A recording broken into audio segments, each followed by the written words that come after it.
Livro Paramahansa Yogananda, a autobiografia de um yogi contemporâneo. Capítulo 43. A ressurreição de Sri Yukteswar.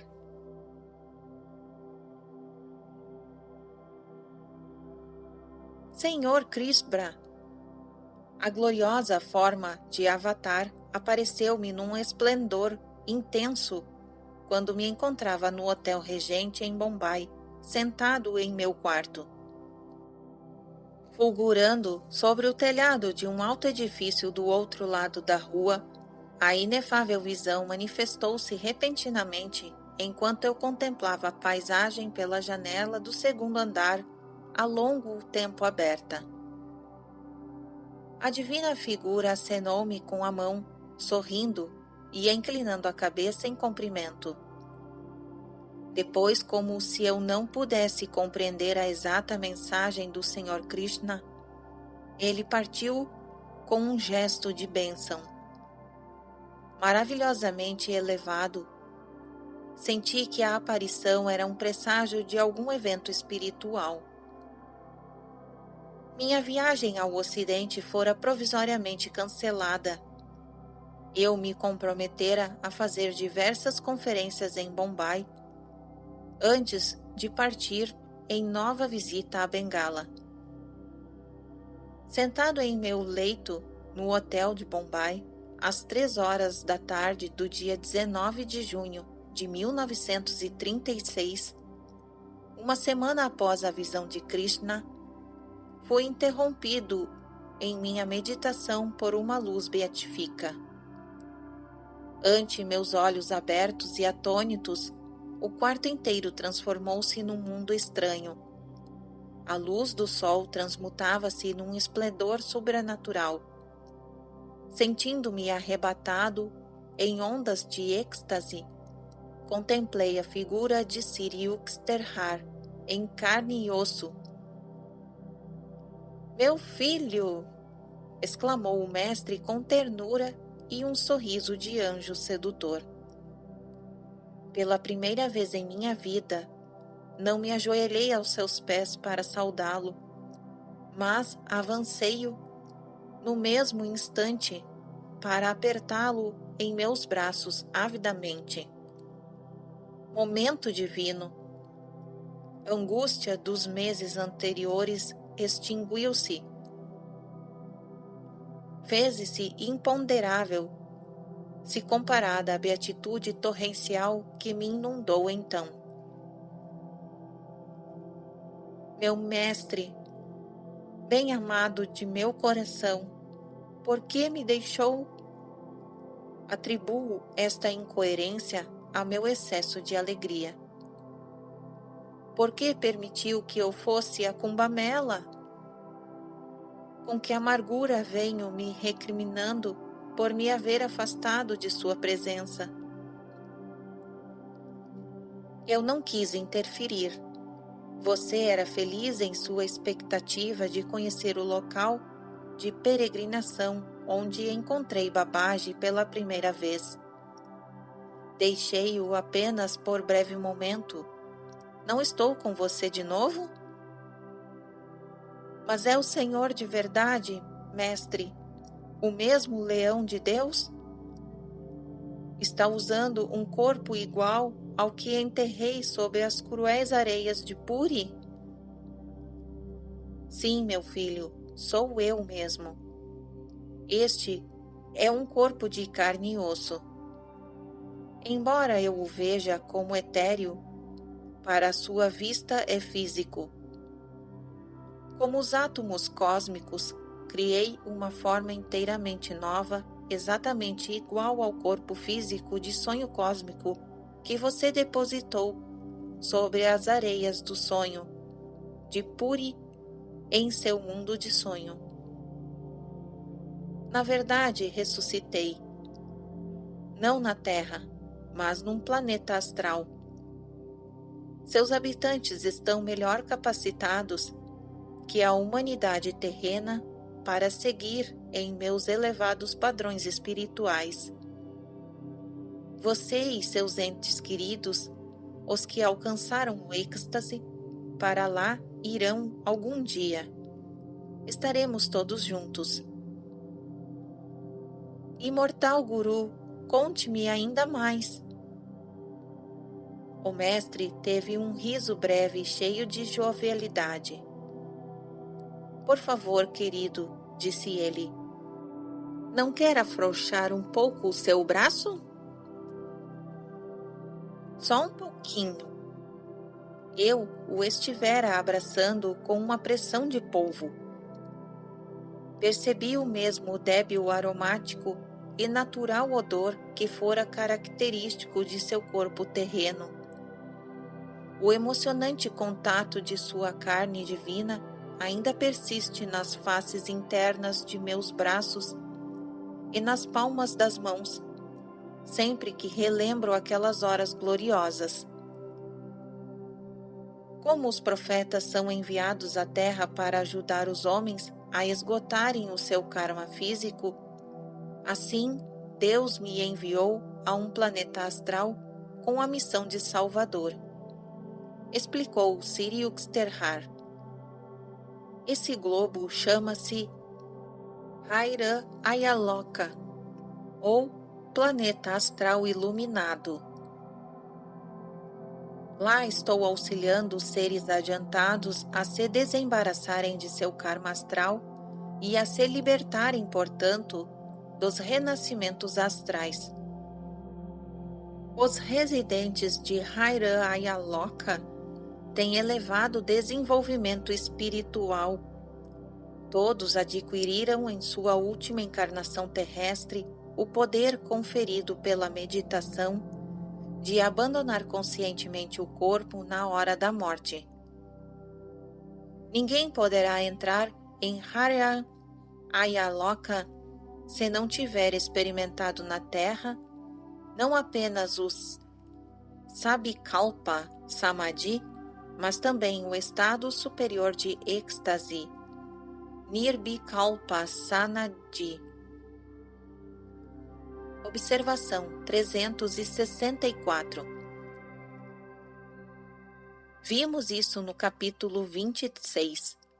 Em Sabyakalpa Samadhi, alcançou a realização de sua unidade com o espírito, mas não pôde manter sua consciência cósmica, exceto no imóvel estado de transe. A meditação incessante lhe permitiu atingir o estado superior de Nirbikalpa Samadhi. Então, moveu-se livremente no mundo sem perder a percepção em Deus. Em Nirbikalpa Samadhi, o yogi dissolve os últimos vestígios de seu karma material e terreno. Contudo, ainda pode possuir certo karma astral e casual para esgotar, e por isso reveste-se de corpo astral e depois de causal, em esferas mais elevadas de vibração. Fim da observação 364. Continuação da narrativa. Os habitantes de Haira Ayaloka já ultrapassam as esferas astrais ordinárias para onde quase todas as pessoas da Terra devem ir ao morrer. Nelas destruíram muitas sementes kármicas relativas às suas ações passadas no mundo astral. Apenas devotos adiantados realizam com eficiência esse trabalho redentor nas esferas astrais. Observação 365. Porque numerosas criaturas, gozando a beleza do mundo astral, nenhuma necessidade sentem de se entregar a um esforço espiritual mais severo. Continuação da narrativa.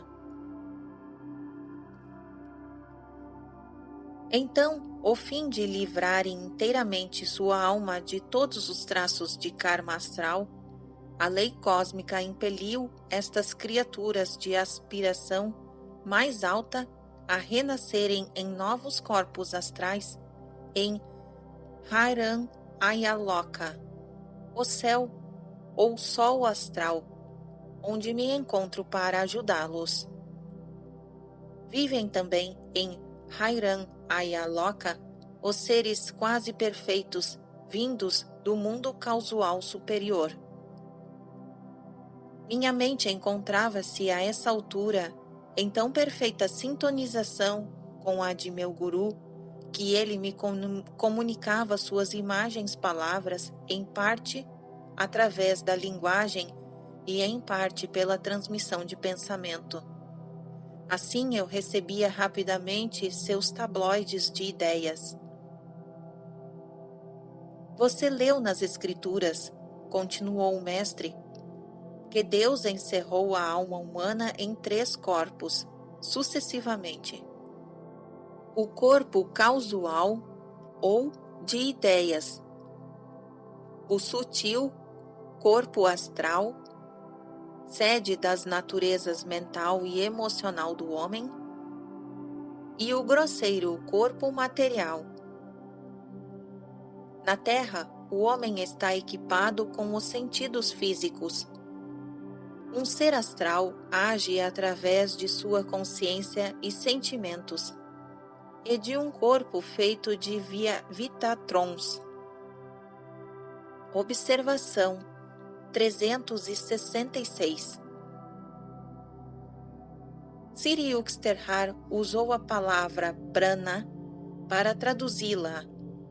Criei a palavra Vitratrons. As escrituras hindus mencionam o Anu, átomo, e o Paramanu, além do átomo, energias eletrônicas mais refinadas, e prana, força criadora vitratrônica. Átomos e elétrons são forças cegas. Prana dispõe de inteligência inerente. Por exemplo, prana ou vitatrons, nos espermatozoides e óvulos, dirige o desenvolvimento do embrião de acordo com um traçado kármico. Fim da observação 366. Continuação da narrativa. Um ser em corpo causal paira no beatifico reino das ideias. Meu trabalho relaciona-se com aqueles seres astrais que estão se preparando para entrar no mundo causal. Mestre adorável, por favor, fale-me ainda mais sobre os cosmos astral.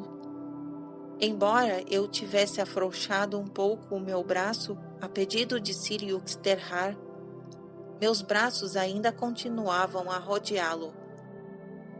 Tesouro acima de todos os tesouros. Meu guru se veio da morte para chegar até mim. Existe uma infinidade de esferas astrais fervilhantes de seres, começou o mestre. Seus habitantes usam veículos astrais ou massas de luz para viajar de um para outro planeta, mais depressa que as energias elétricas ou radioativas. O universo astral, composto de diversas vibrações sutis de luz e calor, é centenas de vezes maior que o cosmos material. A criação física inteira, como sólida barquinha, está dependurada do gigantesco aerostato luminoso que é a esfera astral. Assim como numerosos sóis e estrelas físicas vagam pelo espaço, existem também no astral incontáveis sistemas solares e estelares. Seus planetas contam com sóis e luas mais belos que os físicos. Os luminares astrais se aparecem com as auroras boreais. A aurora do Sol astral deslumbra mais do que tênues raios do despontar da lua astral. E dias e noites são muito mais longos que os da Terra. O universo astral é, pois, infinitamente belo, limpo, puro e ordenado. Não existem planetas mortos nem terrenos estéreis. Os defeitos lamentados na Terra lá estão ausentes. Ervas daninhas, bactérias, insetos, serpentes. Ao contrário das estações e climas variáveis do globo terrestre, os planetas astrais mantêm uma temperatura uniforme e eterna, de eterna primavera, caindo às vezes neve de luminosa alvura e chuvas de luz multicolorida. Lá sobejam lagos opalinos, mares rebrilhantes e rios com os matizes do arco-íris. O universo astral ordinário não é o céu sulfíssimo do Hairayaloka. É povoado por milhões de seres astrais vindos mais ou menos recentemente da Terra, e também por miríades de fadas, sereias, peixes, animais, duendes, gnomos, semideuses e espíritos, todos residindo em diferentes planetas astrais, de acordo com suas qualificações kármicas. Reservam-se várias moradas planetárias ou regiões vibratórias para os espíritos bons e para espíritos maus. Os bons podem viajar livremente, mas as entidades prejudiciais estão confinadas a zonas restritas. Aqui, os seres humanos vivem na superfície da terra, os vermes no interior do solo, os peixes na água e os pássaros no ar. Lá também, os seres astrais se encaminham a regiões vibratórias adequadas a seus diferentes estágios de evolução. Entre sombrios anjos caídos, expulsos de outros mundos, surgem atritos e declaram-se guerras com bombas vitatrônicas e raios vibratórios da mente, mântricos. Observação 367. Adjetivo de mantra: som cantado, semente de outros, um projétil disparado pela arma mental da concentração. Os Puranas, antigos Shastras ou tratados, descrevem guerras mântricas entre Devas e Asuras, deuses e demônios. Um Asura tentou certa vez assassinar um Deva com um poderoso canto, mas devido à pronúncia incorreta, a bomba mental atingiu como bumerangue e matou o demônio. Fim da observação 367. Continuação da narrativa. Estes marginais habitam regiões de trevas densas, no cosmo astral inferior, saldando as dívidas de seu mau karma. Em vastos reinos acima da lúgubre penitenciária astral, tudo é resplandecente e formoso. O cosmo sutil por sua natureza acham-se mais sintonizados com a vontade de Deus e com o seu plano de perfeição que a Terra. Todo objeto astral manifesta-se primordialmente pela vontade declarada dos seres astrais. Estes possuem o poder de modificar ou realçar a graça e a forma de qualquer objeto já criado pelo Senhor. A seus filhos astrais, Ele deu a liberdade e o privilégio de modificarem ou aperfeiçoarem a vontade do cosmo astral. Na Terra, para transformar um sólido em líquido ou alterar-lhe a forma, é preciso submetê-lo a processos físicos ou químicos, enquanto os sólidos astrais são convertidos em líquidos astrais, gases astrais e energia atômica astral apenas e instantaneamente pela vontade de seus habitantes. A Terra mergulha nas sombras das guerras e dos assassínios, rios, continentes, nos mares e no ar, continuou meu guru. Nos domínios astrais, porém, observa-se uma igualdade e harmonia felizes. Os seres astrais desmaterializam suas formas e voltam a materializá-las à vontade. Flores, peixes e outros animais podem se metamorfosear temporariamente em homens astrais. Todos os seres do astral são livres para assumir qualquer forma e podem facilmente conversar entre si. Nenhuma lei natural fixa, definitiva, os limita. A qualquer árvore astral se pode pedir, por exemplo, que produza mangas astrais, flores ou separadamente qualquer outro objeto com êxito.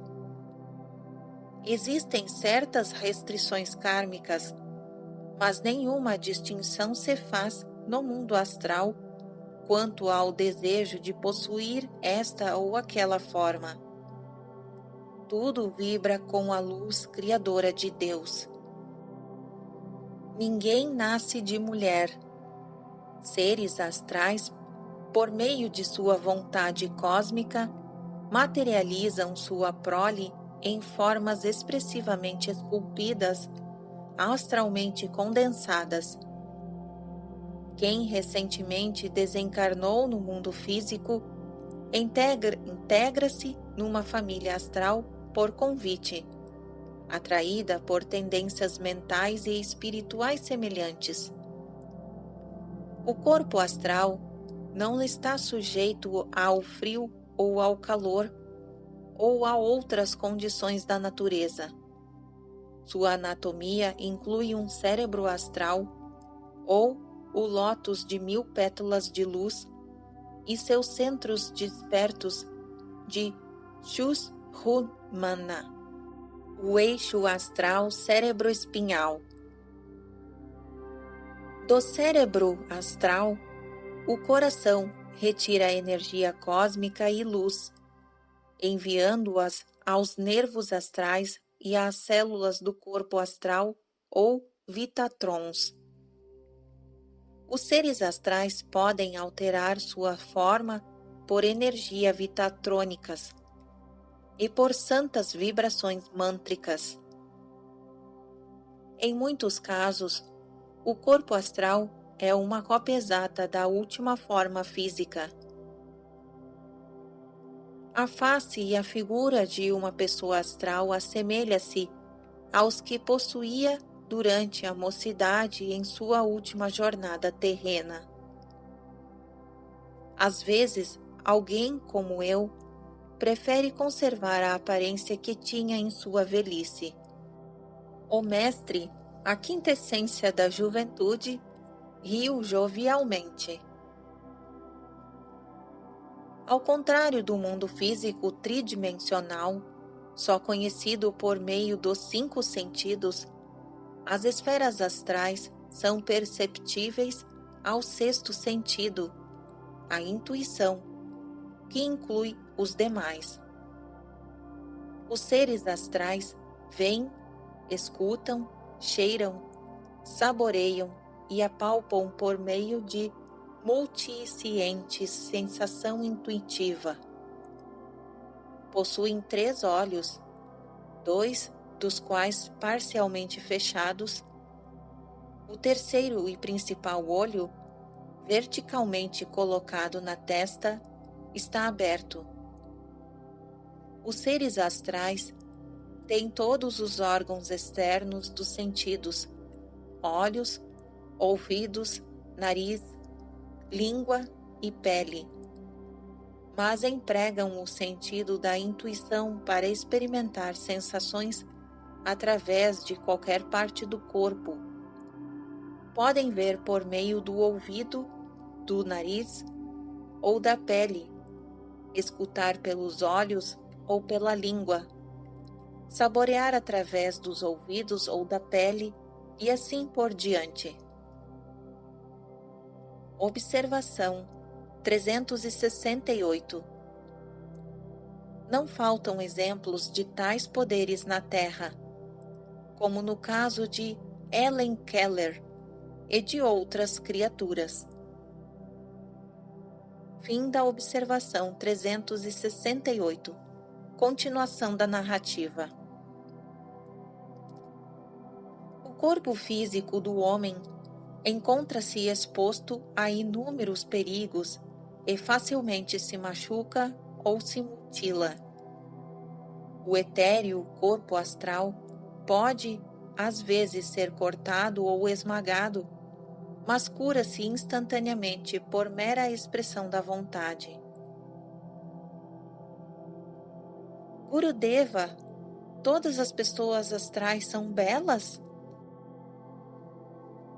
A beleza no mundo astral é uma qualidade do espírito e não se aquilata pela conformação exterior, respondeu Siri Uxterhar.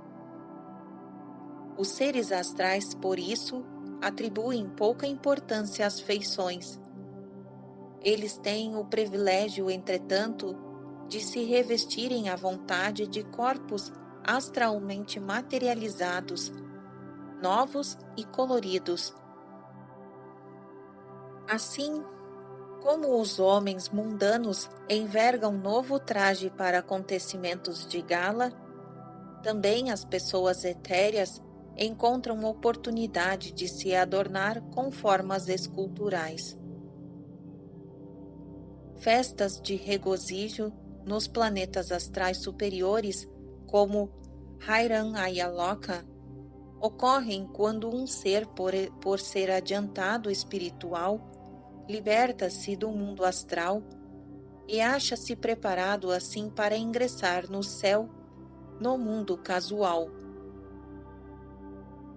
Nessas ocasiões, o Pai Celestial, invisível, e aos santos nele imersos, materializam-se em corpos de sua própria escolha e participam das celebrações astrais. Para agradar a seu devoto bem-amado, o Senhor assume a forma sob a qual este o mais o adora. A quem o cultuou com devoção, Deus aparece como Divina Mãe. Para Jesus, os aspectos de Pai Infinito sobrepassava todas as demais concepções.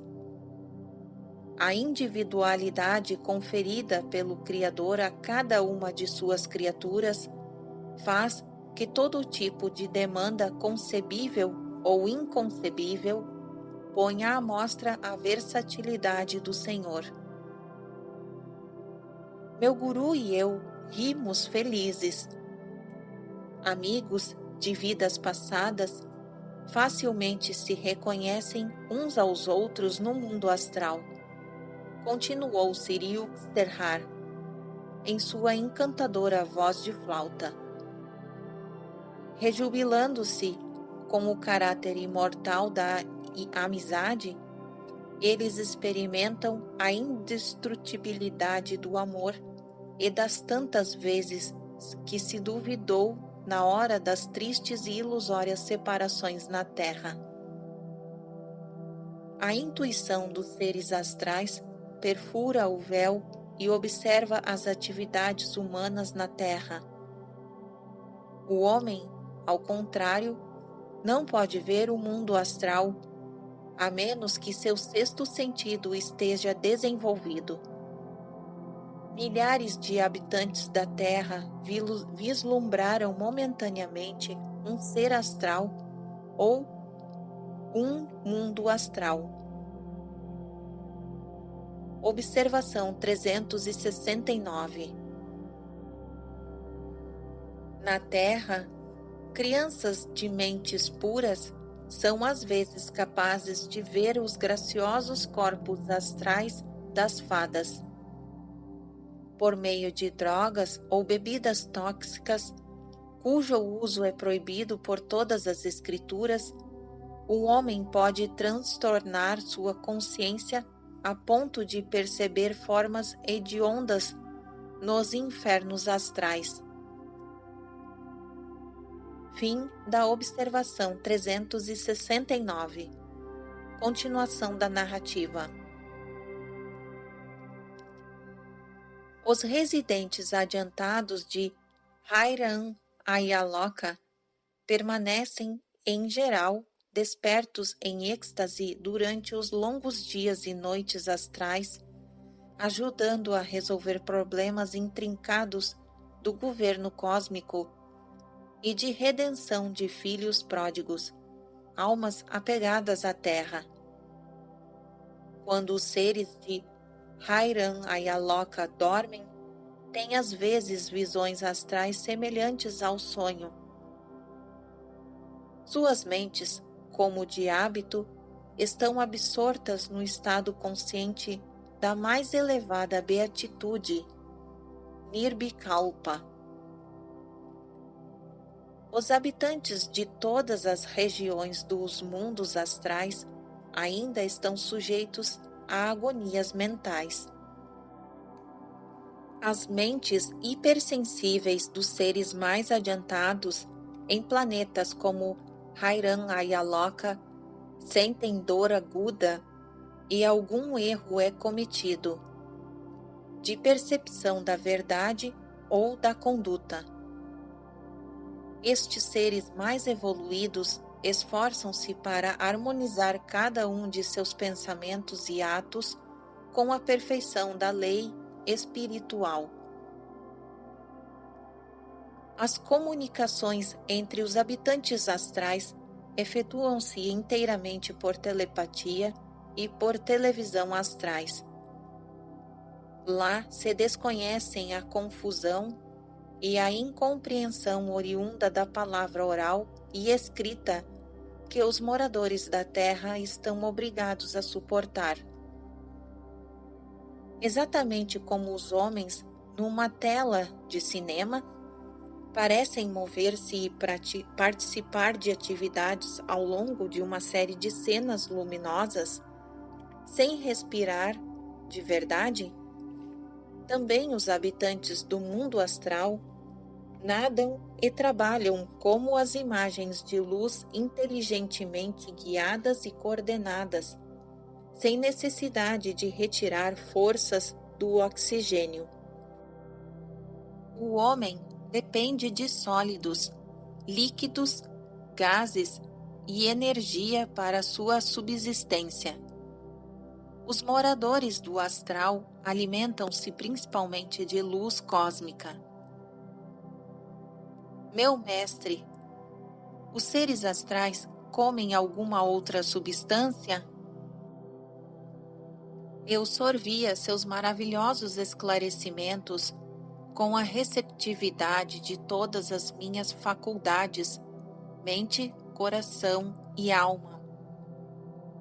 As percepções superconscientes da verdade são permanentemente reais e imutáveis, enquanto as experiências e impressões fugazes dos sentidos são apenas temporárias e relativamente verdadeiras.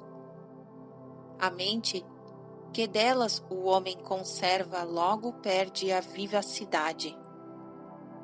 As palavras de meu guru imprimiram-se de tão modo indelével no pergaminho de meu ser, que a qualquer momento, transferindo minha mente para o estado da superconsciência, posso reviver com nitidez a divina experiência. Legumes de textura luminosa são abundantes nos solos astrais, respondeu ele. Os moradores do mundo astral consomem vegetais e bebem o néctar que jorra das gloriosas fontes de luz e que flui nos regatos e rios astrais. Exatamente como na Terra, é possível extrair do éter as imagens invisíveis dos homens, torná-las visíveis por meio de um aparelho de televisão e posteriormente dissolvê-las de novo no espaço.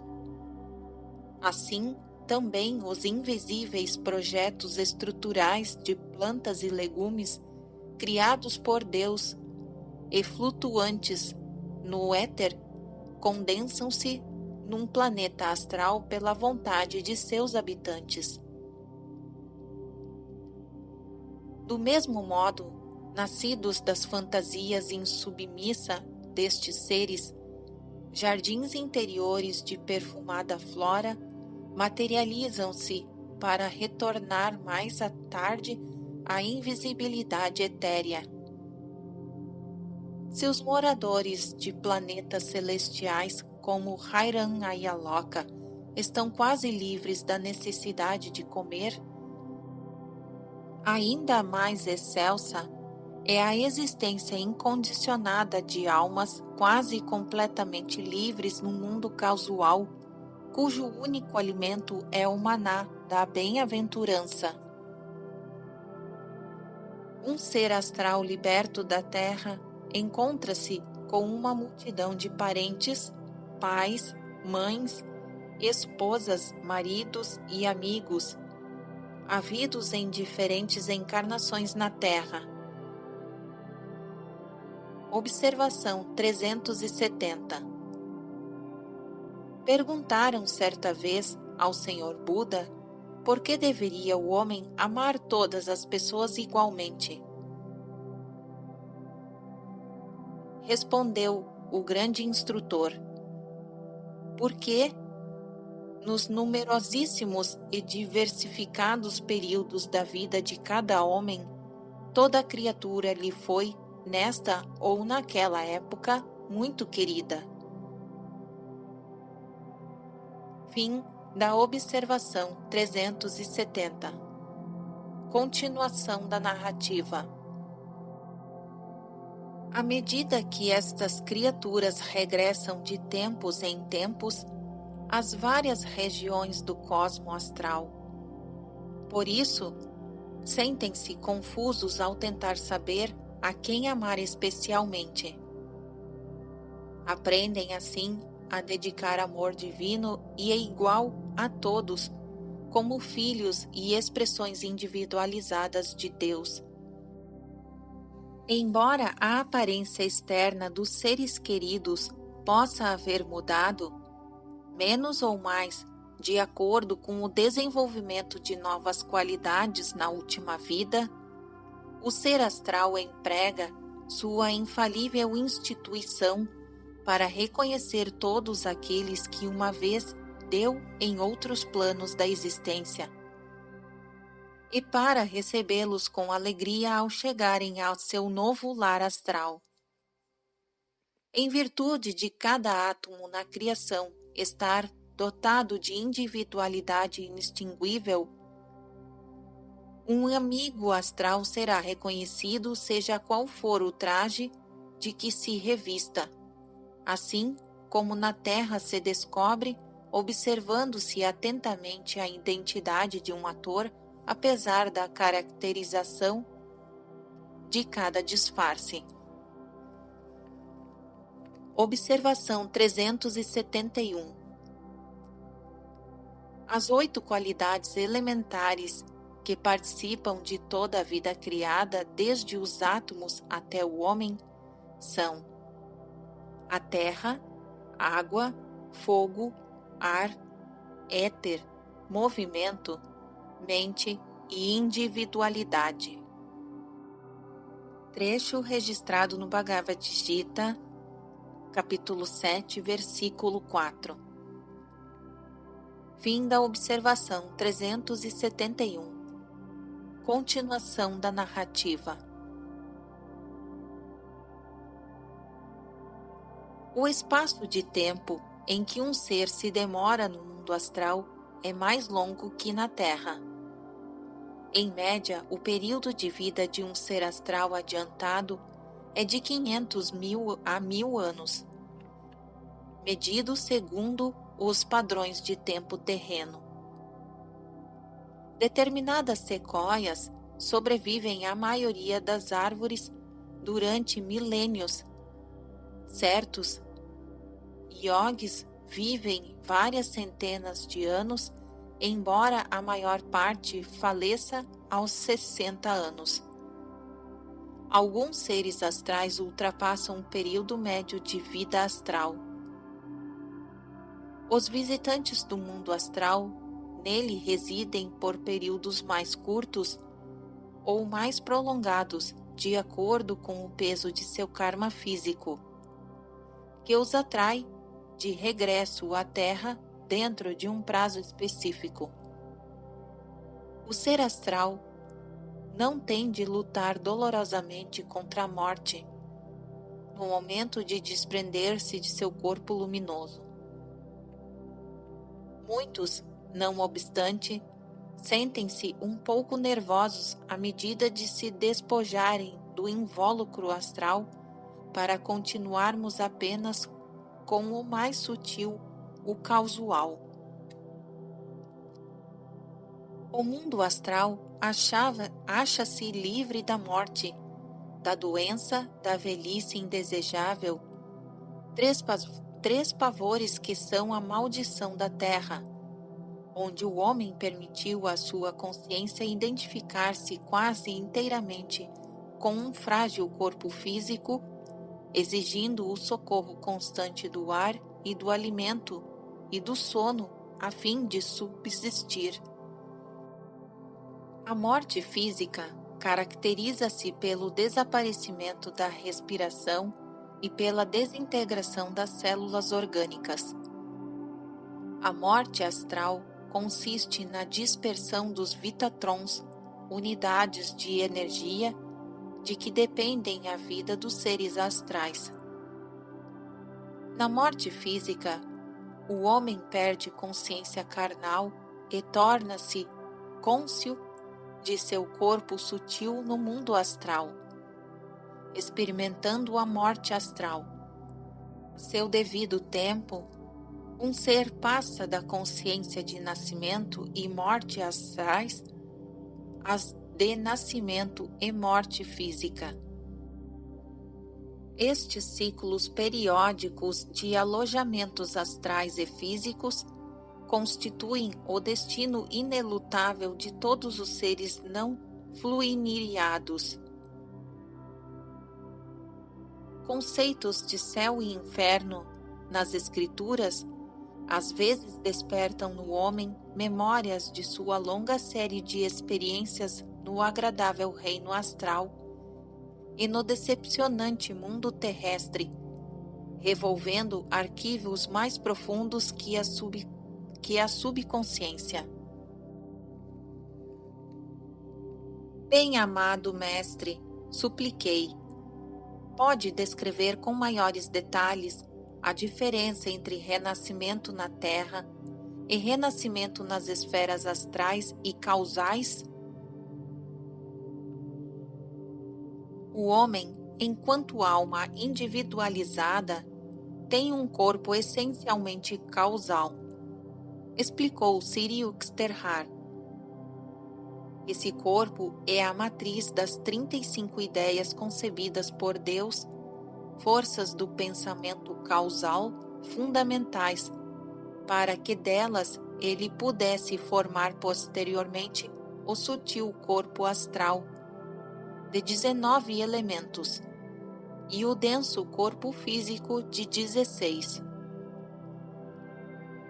Os 19 integrantes do corpo astral são mentais, emocionais e vitatrônicos.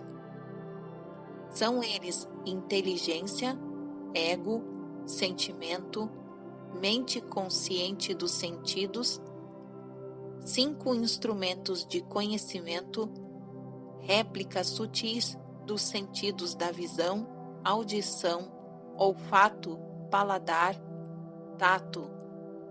5 instrumentos de ação correspondentes mentais das capacidades executivas de procriar, excretar, falar, caminhar e executar atividades manual.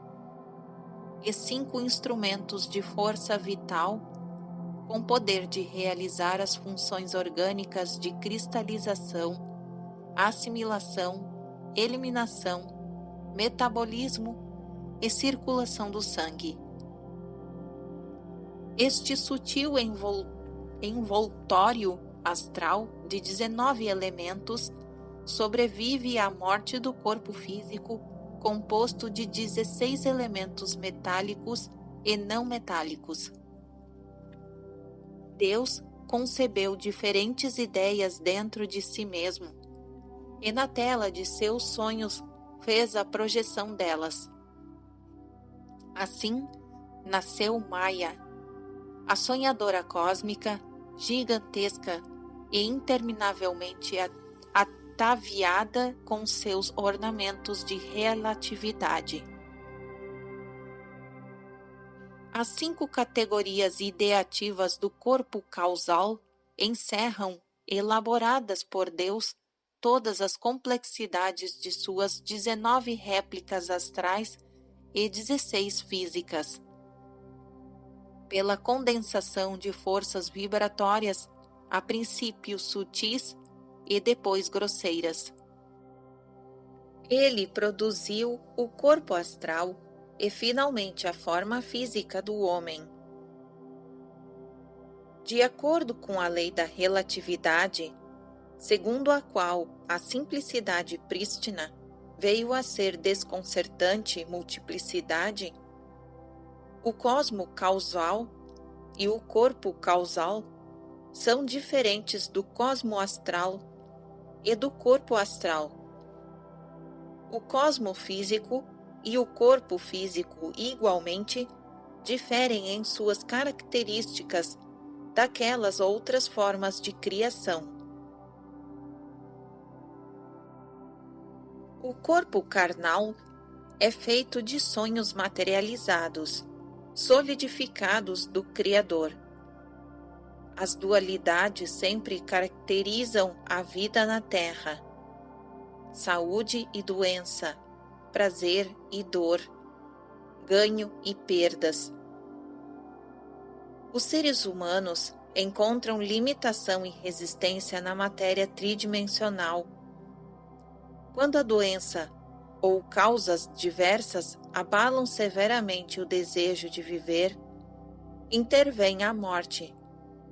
Cai ao chão temporariamente o pesado, sobretudo o da carne. A alma, porém, continua aprisionada nos corpos astral e causal. Observação 372. Corpo significa qualquer alojamento da alma, seja grosseiro ou sutil. Os 3 corpos são gaiolas para a ave do paraíso. Continuação da narrativa. A força de coesão que mantém unidos os 3 corpos é o desejo. O poder dos desejos irrealizados é a raiz de toda a escravidão do homem. Desejos físicos radicam-se no egoísmo e nos prazeres dos sentidos. A compulsão ou a tentação da experiência sensorial é mais poderosa que a força do desejo referente a apegos astrais e percepções causais. Desejos astrais concentram-se em prazeres de tipo vibratório. Os seres astrais deliciam-se com a etérea música das esferas e extasiam-se com a visão do universo inteiro criado como a expressão inesgotável de luz cambiante. Também cheiram, saboreiam e tocam a luz. Assim, seus desejos relacionam-se com seu poder de condensar todos os objetos e experiências em formas de luz ou em pensamentos condensados ou sonhos. Desejos causais são realizações do intelecto. Os seres quase livres, alojados apenas no corpo causal, veem o cosmo inteiro como projeções de ideias, sonhos de Deus. Tudo experimentam em puríssimos pensamentos. Consideram o gozo de sensações físicas e deleites astrais, por isso, grosseiros e sufocantes para a requintada sensibilidade da alma.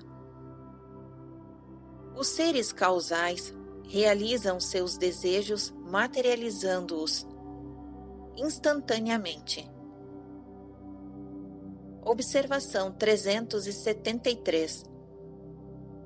Assim como Babaji ajudou Lakshmarasaya a livrar-se de um desejo subconsciente, vestígio de alguma vida anterior, criando-lhe um palácio, descrito no capítulo 34.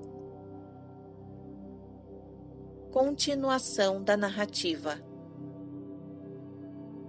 As almas que se cobrem somente com o delicado véu do corpo causal podem materializar universos à semelhança do Criador, tendo todos os mundos uma só textura, a do sonho cósmico.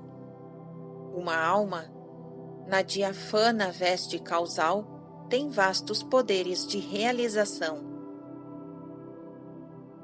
Sendo invisível por natureza, a alma só pode ser percebida pela presença de seu corpo ou corpos.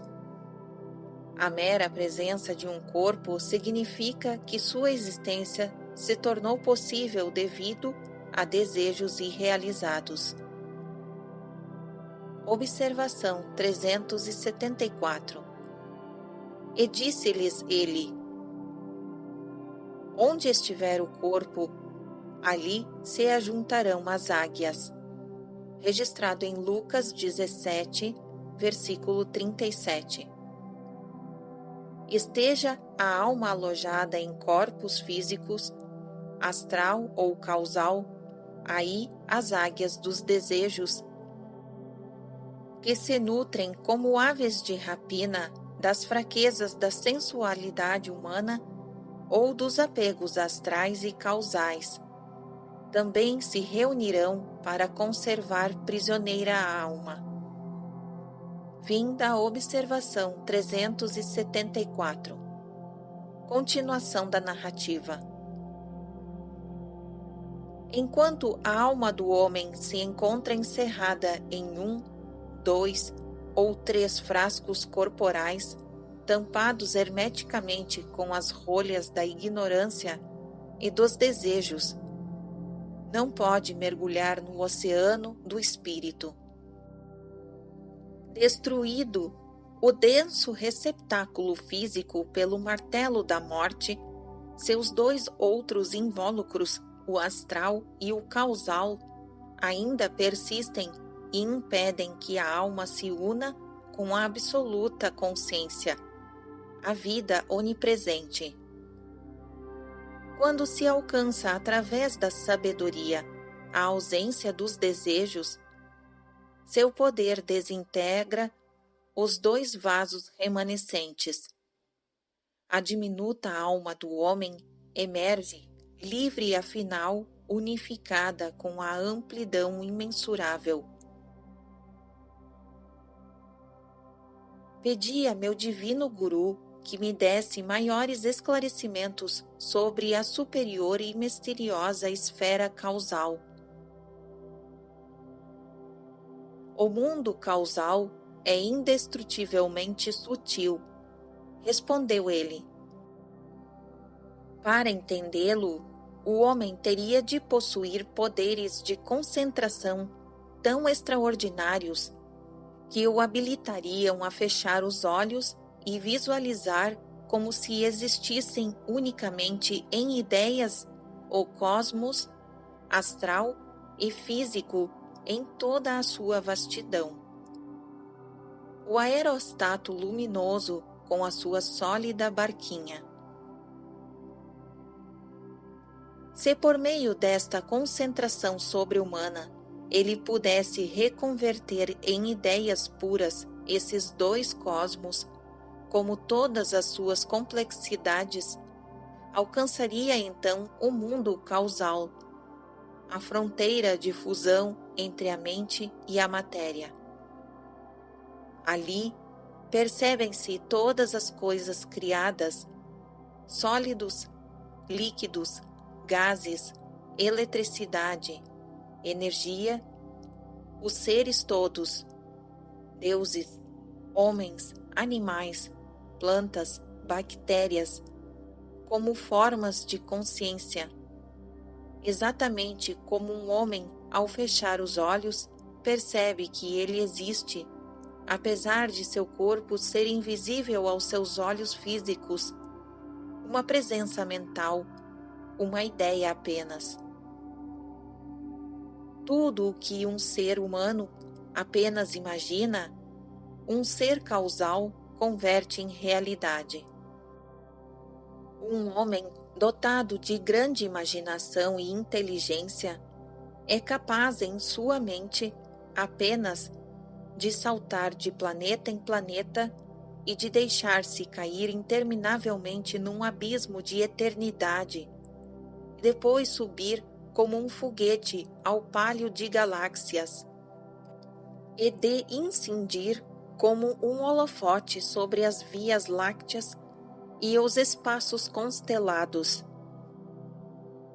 Os seres do mundo causal, porém, gozam de liberdade muito maior, projetam seus pensamentos, objetivando-os instantaneamente em esforço, sem qualquer obstrução material ou astral e sem limitação kármica. Os seres causais sabem por experiência própria que o cosmo físico não se compõe primordialmente de elétrons, nem o cosmo astral se constitui basicamente de vitratrons. Mas, em realidade, ambos se originam de diminutas partículas do pensamento de Deus, fendidas e fragmentadas por Maya, a lei da relatividade que intervém para separar aparentemente a criação de seu Criador. No mundo causal, as almas se reconhecem umas às outras como fragmentos individualizados do espírito beatífico. Seus objetos pensados são os únicos que as rodeiam. Os seres causais percebem que a diferença entre seus corpos e pensamentos é uma ideia simplesmente.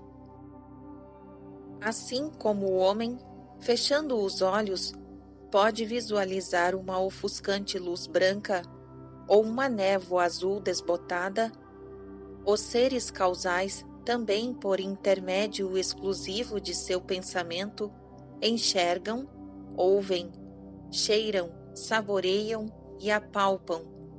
Eles criam tudo, ou tudo dissolvem, pelo poder de sua mente cósmica. Tanto a morte como o renascimento no mundo causal ocorrem em pensamento. O alimento delicioso dos seres causais é um só, a ambrosia do conhecimento eternamente novo. Bebem dos mananciais da paz, vagam pelo solo sem trilhas das percepções, nadam no oceano sem praias da beatitude. Oh, contemplem agora! Seus brilhantes corpos-pensamentos passam zunindo vertiginosamente por trilhões de planetas criados pelo Espírito, por recentes borbulhas de universos, por moradas estelares de sábios, e por sonhos espectrais de auras nebulosas no seio azul celeste do infinito.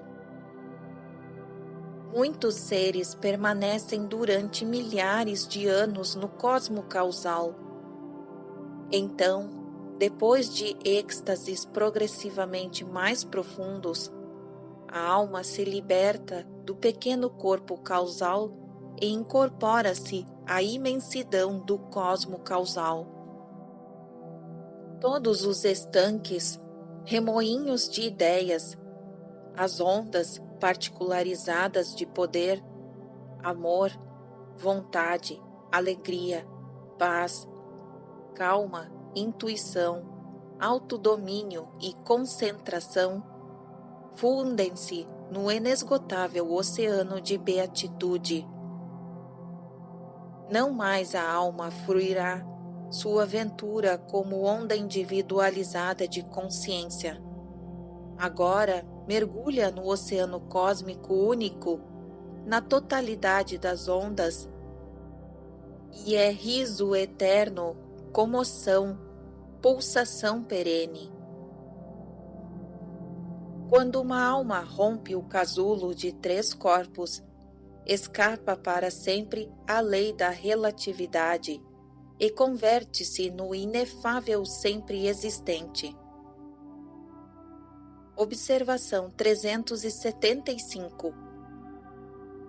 A quem vencer, eu o farei coluna no templo de meu Deus, e dele não mais sairá.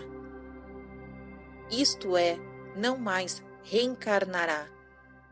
A quem vencer, concederei que se assente comigo em meu trono, assim como eu venci e me sentei com meu Pai em seu trono. Apocalipse 3, versículos 12 a 21. Continuação da narrativa. Ei lá, a borboleta da onipresença, com estrelas e luas e sóis rebrilhando em suas asas. A alma expandida no espírito paira sozinha na região da luz sem luz, da trevas sem trevas, do pensamento sem pensamento, enebriada com seu êxtase beatifico, imersa no mesmo sonho de Deus, o da criação cósmica. Yogananda exclama com reverência: uma alma livre. Quando uma alma se livra finalmente das 3 ânforas de ilusões corpóreas, prosseguindo o Mestre, unifica-se com o infinito sem qualquer perda de individualidade. Cristo conquistara sua liberdade derradeira antes mesmo de nascer como Jesus. Em 3 etapas de seu passado, simbolizadas aqui na Terra pelos 3 dias de morte e ressurreição, ele alcançara o poder absoluto de subir aos céus em espírito. O homem não desenvolvido submete-se a intocáveis encarnações terrestres, astrais e causais, a fim de desprender-se de seus 3 corpos.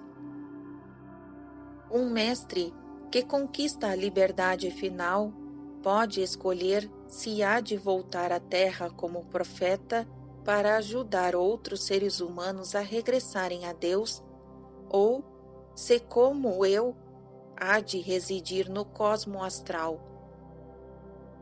Lá, um redentor carrega em parte o peso do karma dos habitantes e assim os ajuda a abreviar o seu ciclo de reencarnações no cosmo astral, a fim de partirem definitivamente para as esferas causais. Observação 376.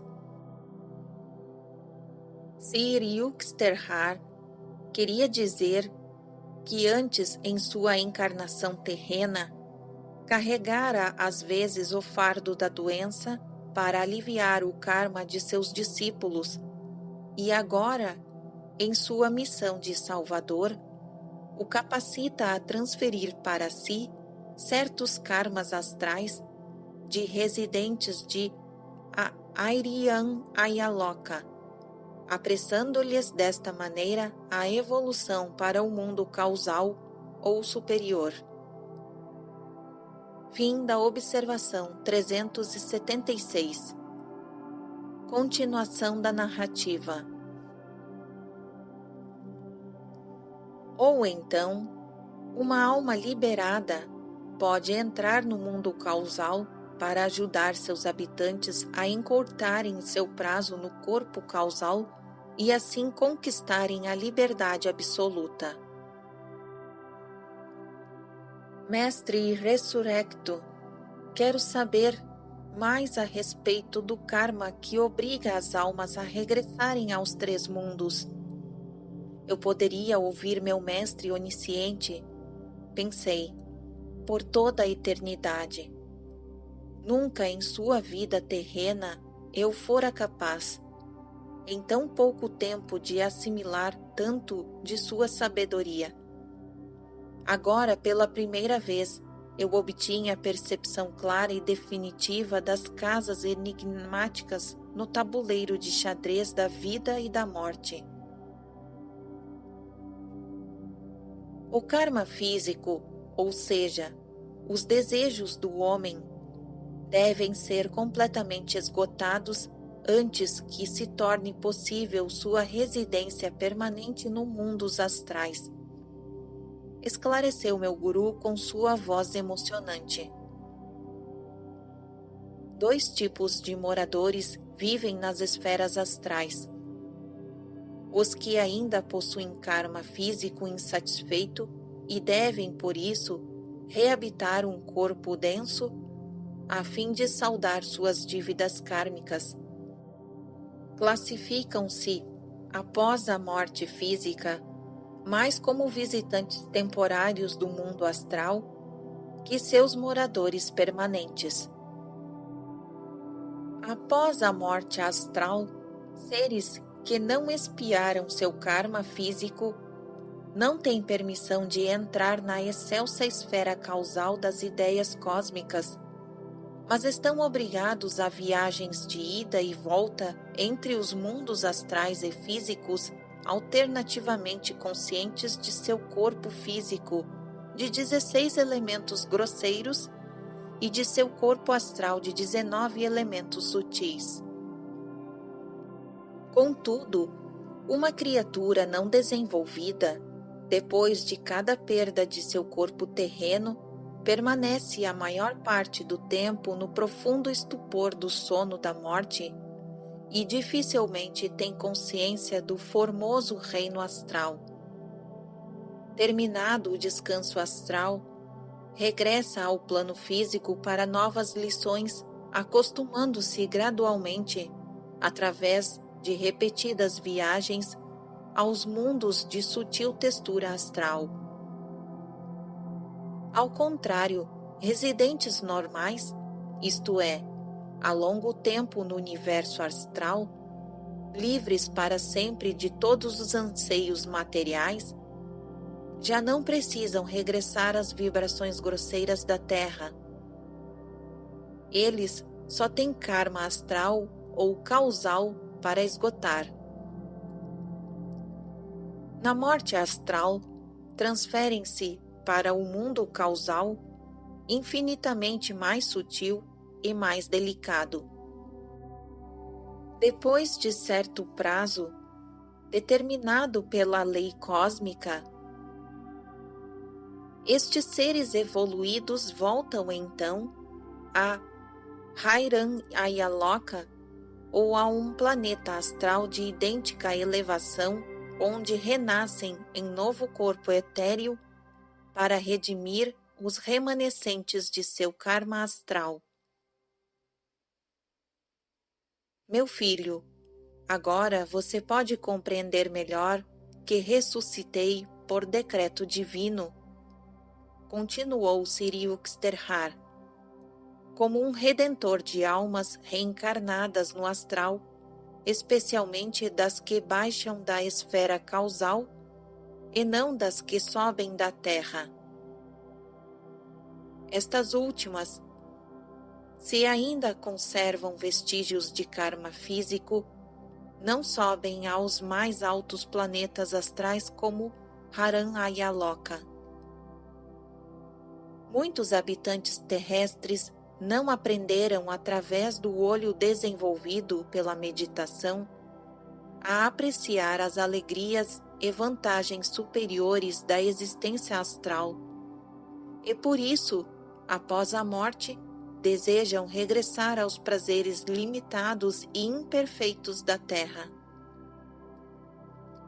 Assim também muitos seres astrais, durante a normal desintegração de seus corpos sutis, não chegam a vislumbrar o excelso estado de alegria espiritual no mundo das ideias, demorando-se em recordar a felicidade astral mais grosseira de seus vistosos adornos. Eles anseiam revisitar o paraíso astral. Esses seres devem redimir-se do pesado karma astral que possam obter, após a morte astral, residência permanente no mundo causal, os das ideias, este, aliás, tão superficialmente cessionado de sua origem, o Criador. Só quando um ser não deseja mais experiências no cosmo astral tão agradável à vista e já não sente a tentação de voltar a ele, é que permanece no mundo causal, completando ali a obra de redimir-se do karma causal ou sementes dos desejos passados. A alma aprisionada faz saltar a última das 3 rolhas da ignorância e, emergindo da derradeira ânfora do corpo causal, mistura-se ao eterno. Compreende agora? O sorriso do mestre era de um encanto raro. Sim, por um ato seu, de graça sobrenatural, estou emudecido de alegria e de gratidão. Nunca de um cântico ou de um relato recebi reconhecimento tão inspirador. As escrituras hindus referem-se aos mundos astral e causal e aos 3 corpos do homem. Mas que remotas e inexpressivas aquelas páginas, comparadas à tépida autenticidade de meu mestre ressurrecto. Para ele, não existia nenhum país não descoberto, de cujas fronteiras nenhum viajante regressa. Observação 377. Em Shakespeare, Hamlet, registrado no 3º ato da 1ª cena. Continuação da narrativa. A interpretação dos 3 corpos do homem se revela de muitas maneiras através de sua tríplice natureza, continuou meu grande guru. No estado de vigília na Terra, um ser humano é mais ou menos consciente de seus 3 veículos. Quando seus sentidos estão funcionando ao saborear, cheirar, apalpar, ouvir e ver, ele está operando principalmente com seu corpo físico. Quando exercita seus poderes de vontade e de visualização, está operando sobretudo com seu corpo astral. Seu instrumento causal expressa-se quando o homem pensa ou mergulha profundamente em introspecção ou em meditação. Pensamentos cósmicos, geniais, visitam o homem que habitualmente estabelece contato com seu corpo causal. Nesse sentido, pode-se classificar um indivíduo como predominantemente sensual, volitivo ou intelectual. Um homem identifica-se com seu veículo físico durante 16 horas por dia. Depois dorme e, se tem sonhos, permanece no mundo astral, criando sem esforço qualquer objeto à semelhança dos entes astrais. Se o sono é profundo e sem sonhos, o homem transfere durante muitas horas sua consciência ou noção do eu ao corpo causal. Tal sono é revigorante. Quem sonha está em contato com o seu corpo astral e não com o causal. Este sono não é inteiramente restaurador. Eu estivera observando Siri Oxterhar amorosamente enquanto ele procedia à sua maravilhosa exposição. Guru angélico, disse eu, seu corpo é exatamente igual àquele sobre o qual chorei pela última vez no Ashram de Puri. Oh, sim, meu novo corpo é uma cópia perfeita do velho. Eu materializo e desmaterializo desta forma, em qualquer momento, à vontade, com muito mais frequência do que o fazia quando me encontrava sobre a Terra. Pela desmaterialização instantânea, viajo agora de planeta em planeta, num expresso de luz, ou, em verdade, do cosmo astral ao causal ou ao físico. Meu divino guru sorriu. Embora você mudasse de lugar tão rapidamente nestes dias, não tive dificuldades em encontrá-lo em Bombay. Oh, mestre, eu andava tão profundamente aflito com sua morte. Ah, então eu morri? Você não está sendo contraditório? Os olhos de Siri Oxterhar cintilavam de divertimento e de amor. E prosseguiu. Você não tem feito mais que sonhar na Terra, e em seu planeta sonho, você viu meu corpo sonho. Mais tarde, enterrou aquela figura sonho. Agora, meu corpo sonho mais requintado, que você contempla neste momento e abraça um tanto apertadamente, ressuscitou num mais requintado planeta sonho de Deus. Algum dia, este corpo sonho mais sutil desaparecerá. Ele também não existirá para sempre.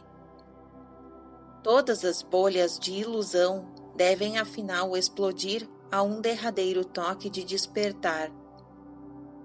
Discerne, meu filho Yogananda, entre sonhos e realidade. Esta ideia vedântica de ressurreição maravilhou-me. Observação 378. Vida e morte são apenas relatividades do pensamento. A Vedanta salienta que Deus é a única realidade. Toda criação ou existência separada é Maya ou ilusão. Esta filosofia monista teve sua mais alta expressão nos comentários de Shankara aos antigos Upanishads. Fim da observação 378. Continuação da narrativa. Envergonhei-me de haver chorado, meu mestre, quando vi seu corpo sem vida em Puri. Compreendi, afinal, que meu guru sempre estivera completamente desperto em Deus, sua própria vida e morte na terra e sua ressurreição atual nada mais eram para ele que relatividades ou ideias de Deus no sonho cósmico. Já lhe disse, Yogananda, a verdade sobre minha vida, morte e ressurreição. Não se aflija por mim. Em vez disso, espalhe por toda parte a história de minha ressurreição da terra do sonho de Deus, onde vivem os homens, para outro planeta sonho de Deus, onde vivem as almas, com vestes astrais. Nova esperança infundir-se-á nos corações dos que sonham neste mundo, exasperados pela angústia e temerosos da morte. Sim, mestre, com que boa vontade eu iria partilhar com o mundo inteiro minha aventura por sua ressurreição. Na Terra, meus padrões de conduta foram incomodamente altos, inadequados à natureza da maioria dos homens. Frequentemente o repreendi mais do que devia. Você foi posto à prova e saiu-se bem. Seu amor brilhou através das nuvens e de todas as reprimendas.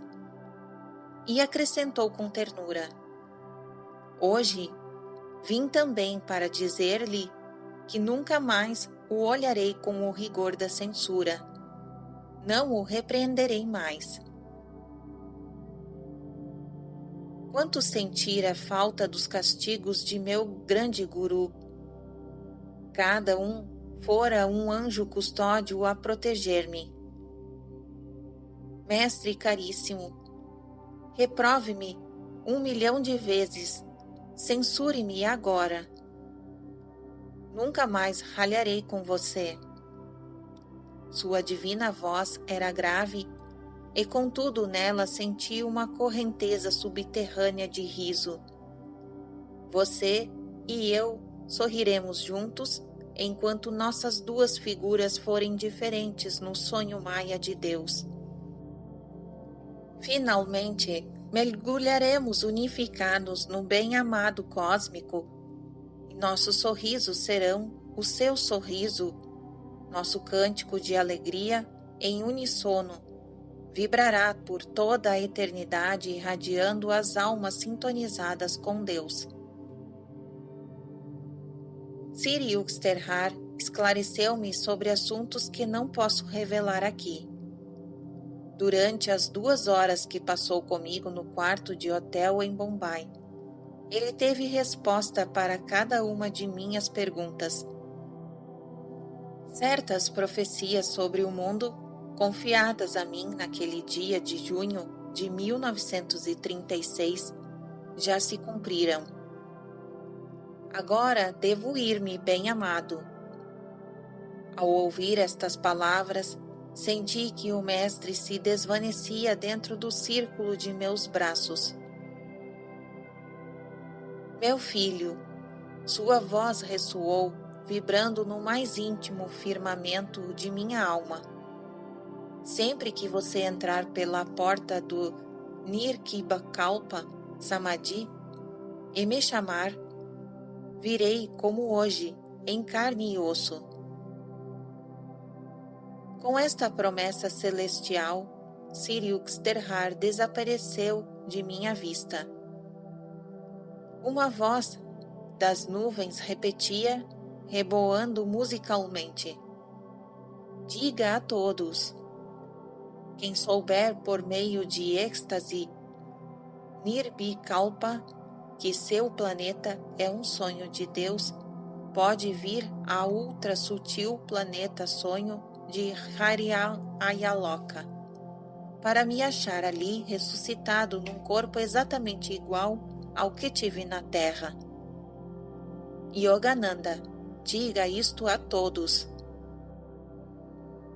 Fora-se a tristeza da separação. Os queixumes aflitos por sua morte que longamente me roubaram a paz, debandaram envergonhados. A beatitude jorrava como fonte através dos poros intermináveis, recém-abertos em minha alma. No dilúvio do êxtase que me transportava, os poros da alma obstruídos pelo desuso desde remotas eras, agora se alargavam purificadíssimos.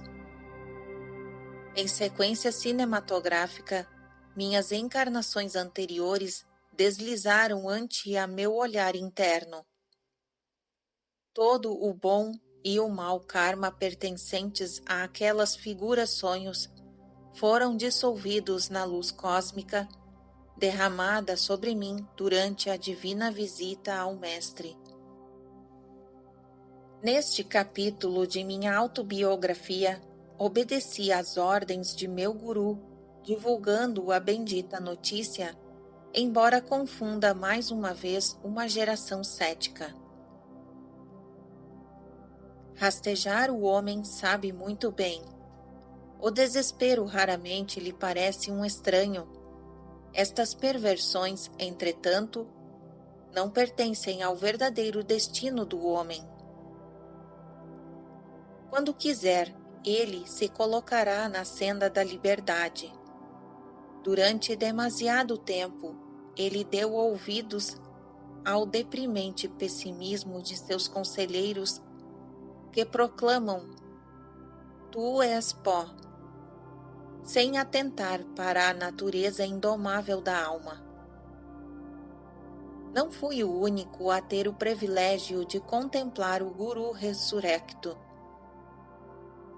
Um dos chelas de Sri Yukteswar era uma idosa mulher, conhecida pela alcunha afetuosa da Mãe, cuja moradia se achava próxima do eremitério de Puri.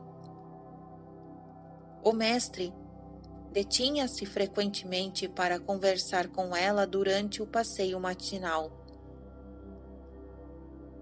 Na noite de 16 de março de 1936, Ma, ou mãe, chegou ao ashram e pediu permissão para ver o seu guru. Mas como? Se o mestre morreu faz uma semana. Swami Sivananda, agora responsável pelo eremitério de Puri, fitou-a tristemente. Impossível, protestou ela com um sorriso. Então Sivananda contou-lhe detalhes do enterro. Venha, eu a levarei ao jardim da frente, onde fica a sua sepultura. Ma, ou mãe, abanou a cabeça negativamente. Para ele, não existe sepultura. Esta manhã, às 10 horas, ele passou diante de minha porta em seu passeio habitual. Falei com ele durante alguns minutos à plena luz do dia. Convidou-me. Venha esta noite ao ashram. E aqui estou. Suas bênçãos derramaram-se sobre esta velha cabeça grisalha. Quis o imortal Guru que eu compreendesse em que corpo transcendente ele me visitou esta manhã. O assombrado Sivananda ajoelhou-se diante dela. Ma, que peso aflito suas palavras tiram de meu coração. Então ele ressuscitou.